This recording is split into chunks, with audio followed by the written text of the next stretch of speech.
The Grand Assembly Hall was the largest room in the known galaxy. It sat at the heart of Helix Prime, a space station built by 12 species working together over 50 years. The ceiling rose so high that clouds sometimes formed near the top. Thousands of seats circled a central platform where speakers addressed the Galactic Council. Today, every seat was filled.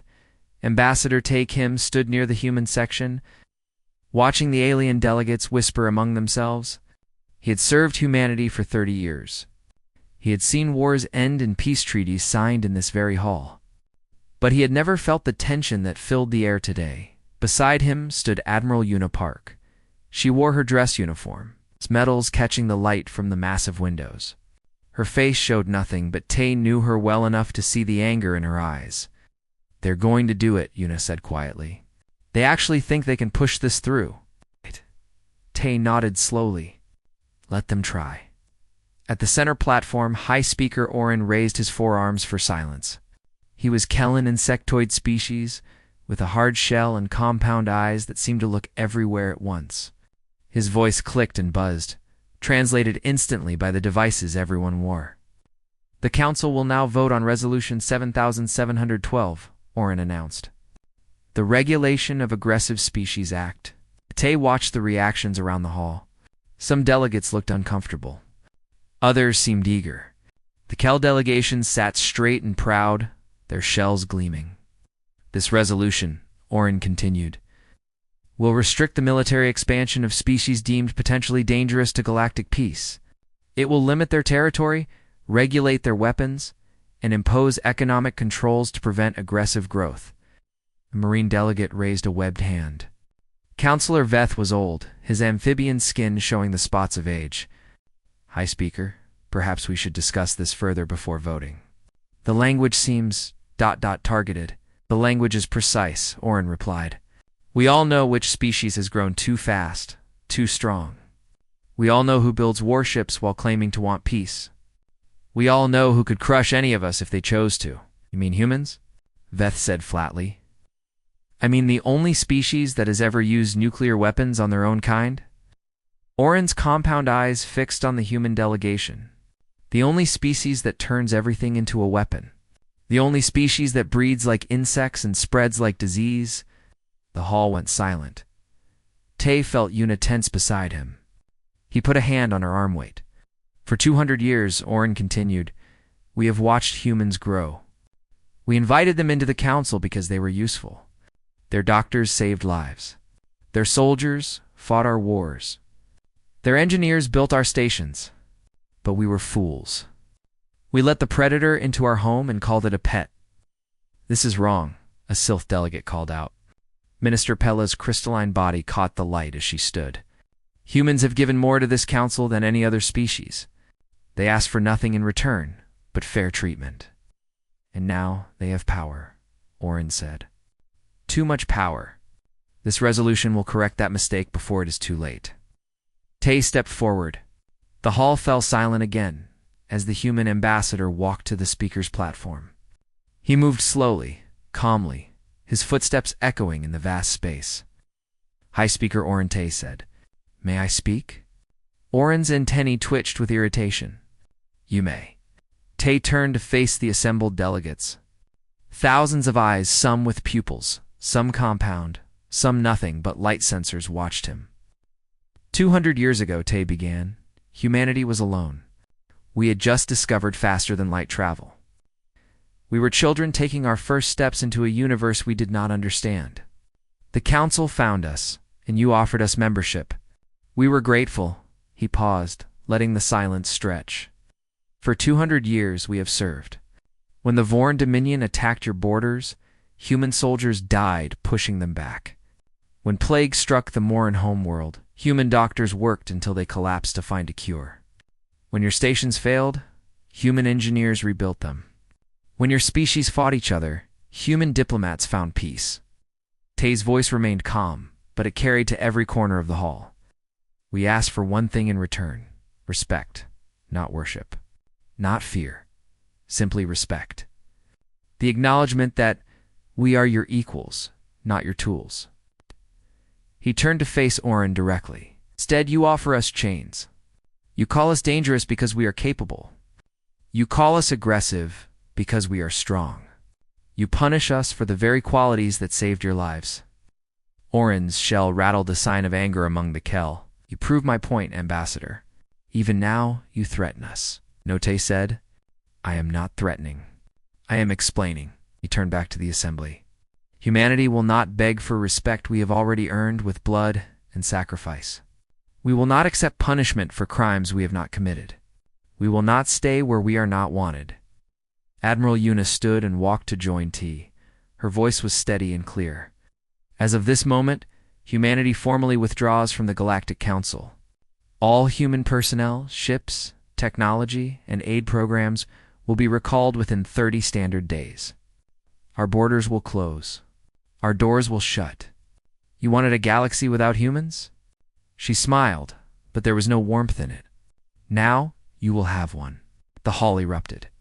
Delegates shouted in a dozen languages. Some demanded the humans stay. Others cheered their departure. Counselor Veth pushed through the crowd toward the human delegation. Ambassador Kim, please, Veth said. We can negotiate. Not all of us support this resolution. Give us time to... Tay looked at the old Morin with something like sadness. You had 200 years, Counselor. You had 200 years to stand up and say that humans deserved respect. You stayed silent. I was wrong, Veth admitted. I know that now. Yes, Tay said. You were. He bowed a human gesture of finality. Goodbye, Counselor. Tay turned and walked toward the exit. Admiral Una followed. One by one, every human in the Grand Assembly Hall rose from their seats, followed their leaders. Scientists, diplomats, soldiers, engineers, doctors, they walked in silence. Their footsteps the only sound in the suddenly quiet hall. High Speaker Orin watched them go. His compound eyes could not show expression, but those who knew the Kel saw uncertainty in the way his antennae drooped. Let them go, he said finally. The galaxy does not need humans. No one answered. And as the last human disappeared through the massive doors, Counselor Veth whispered to himself, You fool. You have no idea what you have done. The doors closed with a sound like thunder, and the Galactic Council, for the first time in 2 centuries, was alone. 30 days passed like a dream, turning into a nightmare. Dr. Sora Han stood in the main corridor of Central Galactic Hospital, watching her team pack the last of their equipment. The hospital was the largest medical center in Council space. It served 50 species and handled 10,000 patients every day. For 80 years, humans had run its most advanced departments. Now they were leaving. A young Maureen nurse approached her. His name was Trell, and Sora had trained him herself over the past 3 years. His large, wet eyes were filled with confusion. Dr. Han, he said, I do not understand. You taught me that doctors do not abandon patients. Sora felt her heart break a little. I am not abandoning you, Trell. I am being sent away. But the Council needs you. We have patients who will die without human surgical techniques. The neural repair procedures, the cellular reconstruction, only humans can perform them. Then learn, Sora said gently. I taught you everything I could. Now you must teach others. Trell's skin shifted, Kalar's a sign of distress among his species. We are not ready. We need more time. Sora put a hand on his shoulder. You had 200 years. Your people chose to send us away. I am sorry, Trell. I truly am. She picked up her bag and walked toward the transport bay. She did not look back. She could not. Across the galaxy. Similar scenes played out on 1,000 worlds. Captain Dayoon stood on the bridge of his patrol ship, the Steadfast. For 15 years, he had guarded the rimward corridor, a stretch of space filled with asteroid fields, hidden bases, and pirate clans. His fleet of 12 ships had kept the trade routes safe. Merchants traveled freely because they knew Captain Day was watching. His communications officer reported. All ships report ready for withdrawal. 8 nodded. Begin retreat to human space. Standard formation.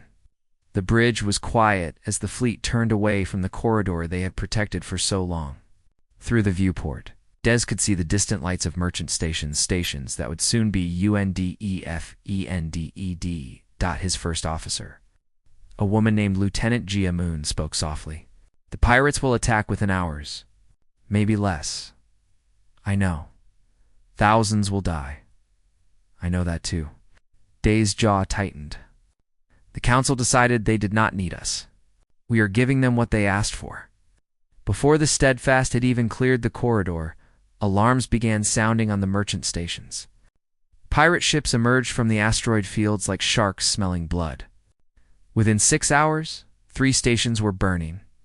On Helix Prime, the Galactic Council met in emergency session.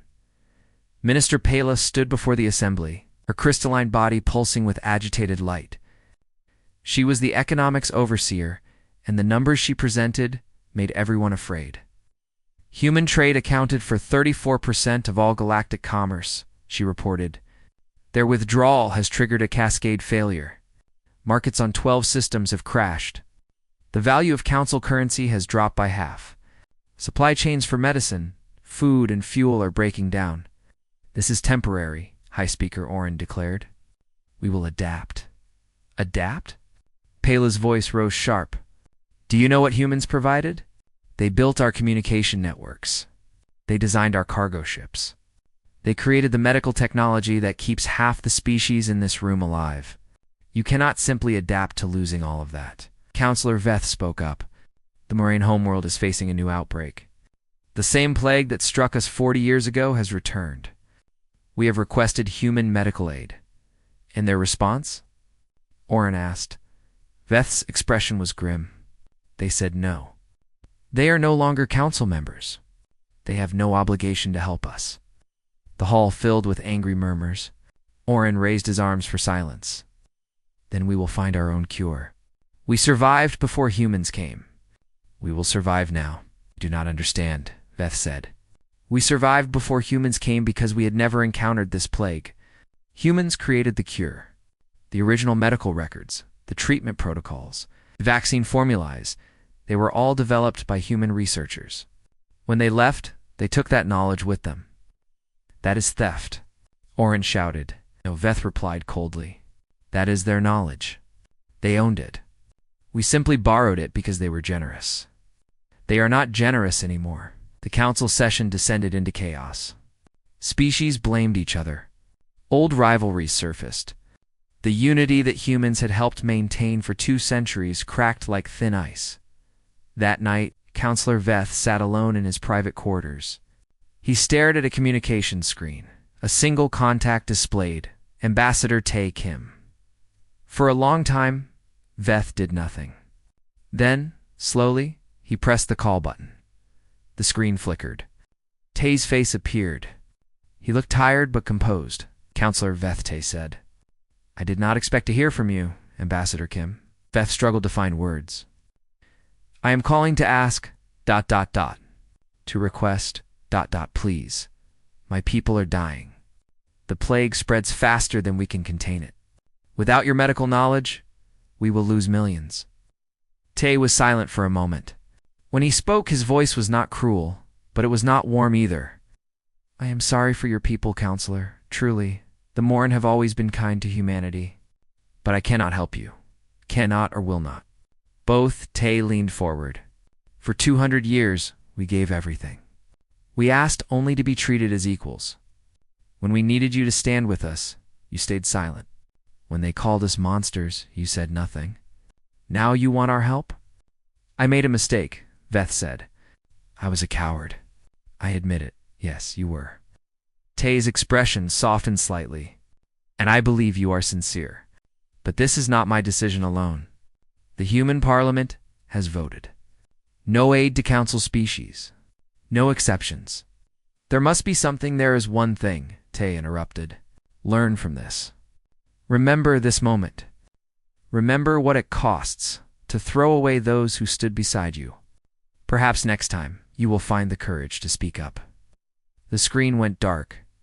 Veth sat in the darkness of his quarters. Outside his window, the lights of Helix Prim glittered like stars. But some of those lights were going out. Systems were failing. Stations were going dark. The galaxy was falling apart, and on distant human worlds, people watched the news reports with grim satisfaction. They felt no joy in the suffering of others, but they remembered every insult, every dismissal, every time they had been treated as tools instead of equals. Now the galaxy would learn what it meant to stand alone. The lesson was just beginning.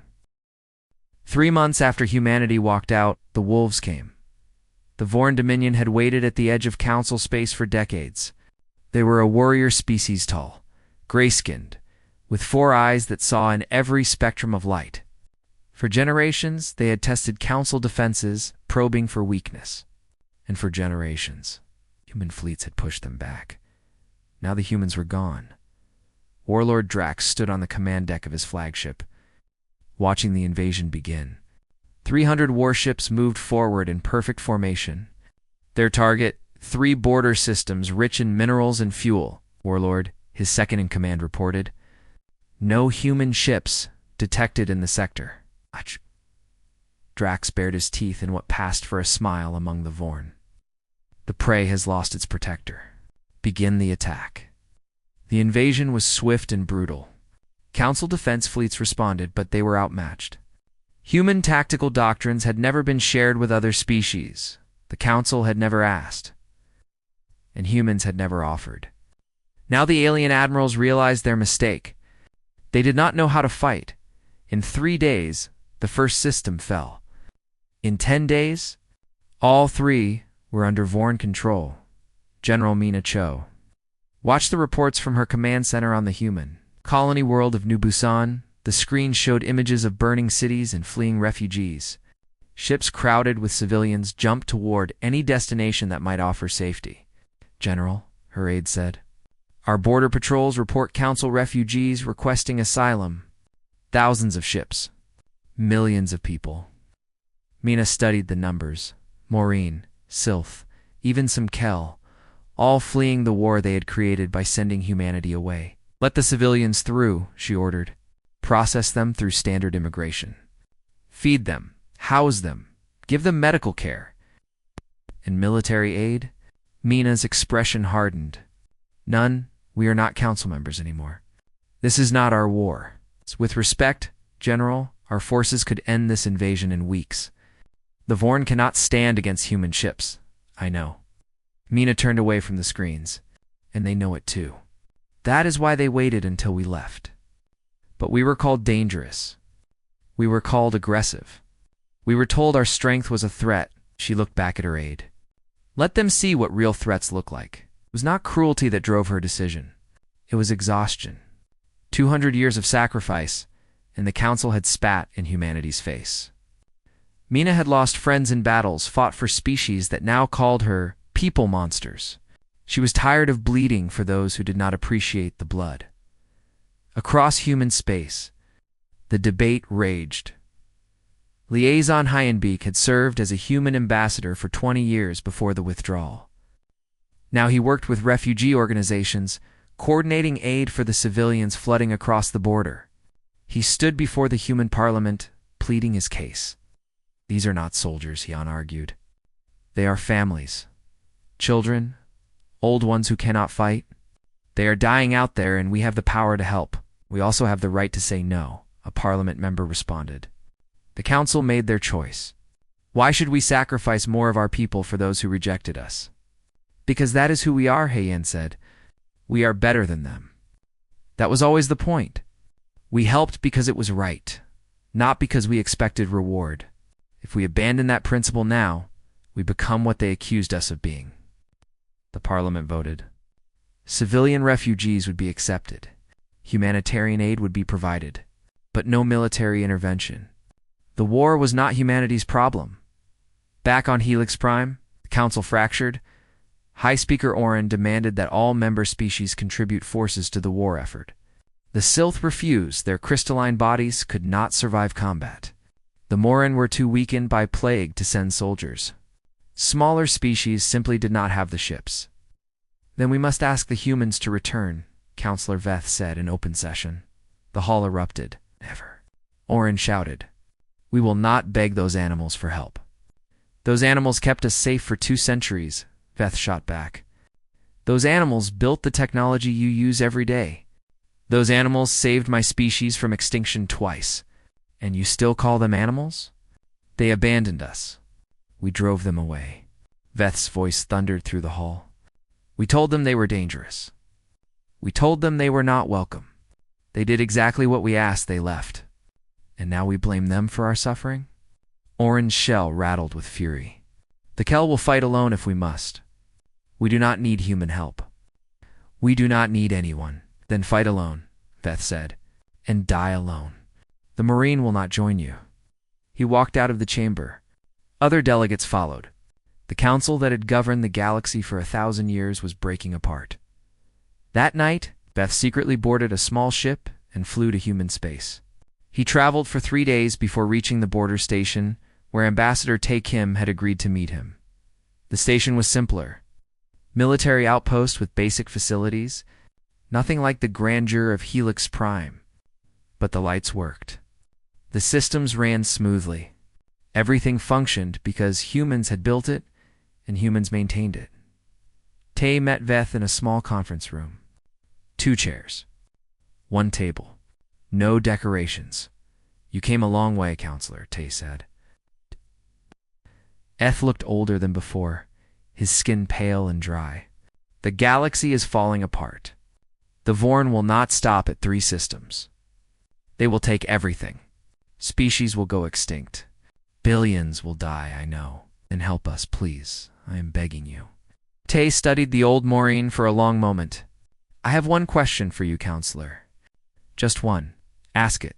Will you admit you were wrong? Not privately. Not to me. Will you stand before the galaxy and say that the Council was wrong to treat humanity as they did? Will you take responsibility? Veth hesitated. Such an admission would destroy his political career. It would shame his species. It would change everything. But he thought of the burning worlds. The dying children. The screaming refugees. He opened his mouth to answer, and found he could not speak. I see, Tae said quietly. You still care more about your pride than your people. That is not fair. No, it is not. Tae stood. Go home, Counselor. When you find the courage to tell the truth, we will talk again. Left the room, and Veth sat alone. Knowing that the galaxy's last hope had just walked away because he had been too proud to speak 3 simple words. We were wrong. 6 months after humanity left, the galaxy burned. The Vorn Dominion had conquered 5 systems. Their fleets moved deeper into Council space every day, meeting little resistance. Council ships were falling apart. Human engineers had maintained them, and without those engineers, the advanced technology failed in strange and deadly ways. Scientist. Hannah Shin sat in her laboratory on the human colony of New Incheon. Watching emergency broadcasts from across the galaxy, she had spent 20 years developing medical transport. Technology ships that could keep patients alive during faster-than-light travel. It was revolutionary. It had saved millions of lives. Now those ships sat useless on alien worlds. Without human technicians to maintain them, the delicate systems had failed. Hospitals could not transfer critical patients. People who could have been saved died, waiting for help that would never come. A message appeared on her screen. It was from her former colleague, a Sylph doctor named Krell. Dr. Shin, the message read. 3 of your medical transports have been grounded at our main hospital. We have tried to repair them, but we do not understand the systems. We have lost 47 patients this week who could have survived with proper transport, please. If you can help us, send instructions. Anything. And I read the message 3 times. Then she closed it without responding. It was not hatred that stopped her. It was policy. The human parliament had forbidden sharing technology with council species. Every human who broke that rule faced imprisonment. Hannah had a family, children who needed her. She could not risk everything for people who had called her species dangerous, but she did not delete the message. She could not bring herself to do that either, on the human border. Sergeant Jin Lee guided another convoy of refugee ships through the checkpoint. He had been doing this work for 4 months now. Thousands of ships. Millions of desperate people. Most of them had never met a human before. They came expecting monsters. Instead, they found food, shelter, and medical care. No questions. No demands. Just help. Today's convoy included Kel refugees, members of the same species, whose high speaker had called humans a disease. Jin watched them shuffle off their ships, their shells dull and cracked from poor nutrition. They looked at the human soldiers with fear. A young Kel approached Jin. She was barely adult, her shell still soft in places. "Ow, why are you helping us?" she asked. "Your people hate the Kel." Jin shook his head. "We do not hate you. We were hurt by your leaders. That is different. But High Speaker Oren said humans were monsters. He said you would destroy us if you had the chance. And yet here we are," Jin said. "Giving you food, healing your sick, protecting your children." He knelt so he could look the young Kel in her compound eyes. "That is the difference between us. Your leaders talked about what humans might do. We show you what we actually do." Young Kel's antennae trembled. It was a sign of deep emotion among her species. "I am sorry," she whispered, "for what my people said about yours." "I know," Jin replied. "Now go eat. You look hungry." He watched her join the line for the food station. Around him, human soldiers helped alien refugees without anger or resentment. They did it because it was right, because that was who they were. But they did not send their warships to fight. That was also who they were now. On Helix Prime, chaos reigned. High Speaker Oren had pushed too hard. He had demanded that all species send their young to fight the Vorn. He had blamed other races for the Council's failures. He had insisted that humans were still the real enemy, even as Vorn warships burned. Council worlds, his own people had finally had enough. The assassination happened during a public address. A young Kel rushed the stage and drove a blade through Oren's shell before anyone could stop him. The High Speaker died on the floor of the Grand Assembly Hall, the same place where humans had walked out 6 months before. "This is your fault." The assassin screamed as guards dragged him away. "You killed us all." The Kel descended into civil war. Factions blamed each other for the disaster. Within weeks, their homeworld was tearing itself apart. Counselor Veth watched the destruction from his quarters. He had not slept in days. His species was dying from plague. The galaxy was dying from war. And he had done nothing? No, that was not true. He had done something. He had stayed silent when he should have spoken. He had protected his pride when he should have protected his people. He thought of Ambassador Tay's question. "Will you admit you were wrong?" Veth stood slowly. His old bones ached. His heart's morn had to beat weakly in his chest. But he walked to his communication terminal and began recording a message. He spoke for 10 minutes. He spoke of human sacrifice. He spoke of council arrogance. He spoke of the fear that had driven them to reject their greatest allies. He admitted his own cowardice, his own silence, his own failure. And at the end, he said the words that Ambassador Tay had asked for. "We were wrong. I was wrong. Humanity did not betray us, we betrayed them. And now we pay the price for our pride." He broadcast the message across every channel in the galaxy. Every species heard it. Every world received it. There was no hiding, no taking it back. The response was immediate. On some worlds, Veth was called a traitor. On others, he was called a hero. But everywhere people began to talk. They remembered human doctors who had saved their lives, human soldiers who had died defending their homes, human engineers who had built the stations they lived in. They remembered. And they began to wonder if maybe, just maybe, the Council had made a terrible mistake. On New Busan, General Mina Cho watched Veth's broadcast with her command staff. "He actually did it," her aide said. "He admitted the truth." Mina nodded slowly. "He did. Does this change anything?" Mina thought about it. She thought about the burning worlds and the dying refugees. She thought about the young Kel that Sergeant Jin had comforted. She thought about the galaxy falling apart while humanity watched from safety. "Maybe," she said finally. "We will see." She turned off the screen. Outside her window, human warships sat ready in their docks. thousands of ships, millions of soldiers. Enough power to end the Vorn invasion in weeks. But power meant nothing without purpose. And humanity needed to know that this time would be different. This time, it would not be tools. This time, they would be equals, or they would not go at all. 1 year after humanity walked out, the galaxy held its breath. The human parliament had been debating for 3 days. Representatives from every colony world argued over the same question. Should humanity return to the galactic stage? Some said yes, the galaxy needed them, and it was right to help. Others said no, they had been betrayed once and would be betrayed again. Admiral Una Park stood before the assembly, her uniform crisp and her voice steady. "I was there when we walked out," she said. "I felt the anger. I understood the hurt. For 200 years, we gave everything, and they threw it back in our faces. I wanted them to suffer. I wanted them to learn what life was like without us." The chamber was silent. "They have learned," Una continued. "They have learned in blood and fire. Millions are dead.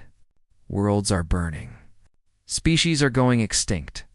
They understand now what we meant to them." She paused, looking across the faces of her fellow humans. "But this is not about revenge. It never was. We left because we refused to be treated as less than we are. If we return as saviors, rushing in to rescue helpless victims, we become tools again. We become servants again." Her voice hardened. "That cannot happen." "Then what do you propose?" a representative asked. "We return as equals. We demand a new treaty, one that guarantees human rights, human representation, and human dignity. We accept nothing less. If the galaxy wants our help, they must accept us as partners, not as guard dogs." The debate continued for hours. In the end, the vote was close, but it passed. Humanity would return. On their own terms, Ambassador T. Kim made. The journey to Helix Prime alone, the great station was a shadow of its former glory. Half the lights were dark. Sections had been sealed off due to system failures. The Grand Assembly Hall that had once held thousands now held only a few hundred. Delegates, the survivors of a year of chaos. Counselor Veth met Tay at the entrance. The old Morin looked like he had aged 20 years. But his eyes were clear, and his voice was strong. Ambassador Kim Veth said, "Thank you for coming." Tay nodded. "I watched your broadcast. It took courage. It took too long." Veth gestured toward the hall. "What remains of the council waits inside. They are ready to listen." They walked together into the chamber. Tay stood at the same platform where he had announced humanity's withdrawal 1 year ago. The same windows let in the same starlight. But everything had changed. "I come with a proposal," Tay announced. "The Compact of Equals. A new treaty to replace the old council charter." He laid out the terms. No species could restrict another based on potential or fear. No species could be silenced in assembly. All decisions would require genuine consensus, not simple majority votes. Humanity would return but as full partners in a new government, not as servants to an old one. "These terms are harsh," a Sylph delegate said. "These terms are fair," Tay replied. "You asked us to give up our military. We refused and left. Now you understand why we needed that military. Without it, the Vorn would have conquered you decades ago. You feared our strength, but our strength was your shield. And if we accept," Counselor Veth asked, "what then?" Tay allowed himself a small smile. "Then we end this war." The vote was unanimous. The Compact of Equals was signed that same day. General Mina Cho received the order 3 hours later. She stood on the bridge of her flagship, surrounded by her command staff, and read the message twice. "All ships," she announced, over fleet-wide communication, "prepare for deployment. We are going to war." The human fleet moved through space like a tide of steel and fire. 1,200 warships, 50,000 fighters, 3 million soldiers. They had spent a year preparing, training, waiting. Now they were unleashed. The Vorn Dominion had grown confident. They had conquered world after world without facing serious resistance. When human ships appeared on their scanners, they did not understand what they were seeing. Warlord Drax watched the approaching fleet with all four eyes wide. "How many?" he asked. 1,200 capital ships, Warlord. At least twice that in support craft. Drax had 300 ships. 300 ships that had conquered half the galaxy. "Fall back," he ordered. "Fall back now." But it was too late. The human fleet moved with precision that the Vorn could not match. They knew every Vorn formation, every Vorn tactic, every Vorn weakness. Human intelligence had been watching for a year, studying, planning. The battle lasted 6 hours. The Vorn lost 200 ships. Humans lost 30. Warlord Drax fled toward his homeworld with the survivors. And he never stopped running. In 3 weeks, every conquered system was liberated. In 2 months, the Vorn Dominion signed a surrender. The war was over. Dr. Sorahan returned to Central Galactic Hospital on a bright morning. She walked through corridors that had once been crowded with human staff, now filled with alien doctors struggling to keep up with the patient load. Trell was waiting for her at the entrance. The young Maureen she had trained 3 years ago now ran the surgical department poorly, but he had tried. "Dr. Hahn," he said, and his voice cracked. "You came back." "I came back," Sora confirmed. "We have a lot of work to do." Over the following months, human personnel returned to their posts across the galaxy. Engineers fixed the failing stations. Scientists shared their knowledge. Soldiers trained alongside alien troops. Slowly, carefully, the galaxy began to heal. The new Galactic Assembly met for the first time on the anniversary of humanity's withdrawal. The chamber was smaller than before. Many species had not survived the year of chaos. But those who remained sat together as equals. Ambassador Tay Kim rose to address the assembly. He looked out at the faces watching him, some familiar, some new, all marked by the scars of a terrible year. "1 year ago," he began, "we left this chamber in anger and sorrow. We had given everything, and we felt we had received nothing in return. We walked away because we believed we had no choice." He paused, letting the silence stretch. "Today we return, not because we forgot what happened, not because we forgive those who wronged us. We return because the galaxy is worth saving. We return because we believe that people can change, that you have changed." He looked at Counselor Veth, who nodded slowly. "We did not leave because we hated you. We left because we loved ourselves enough to demand respect. Now we return, not because you need us, but because together we can build something better than what came before." The chamber erupted in applause. Species that had fought each other for centuries stood side by side, united by shared suffering and shared hope. Outside the great windows, the stars burned bright and steady. The galaxy was scarred but alive, and humanity had taken its rightful place among the stars, not as servants, not as tools, not as weapons, as equals, as partners, as friends.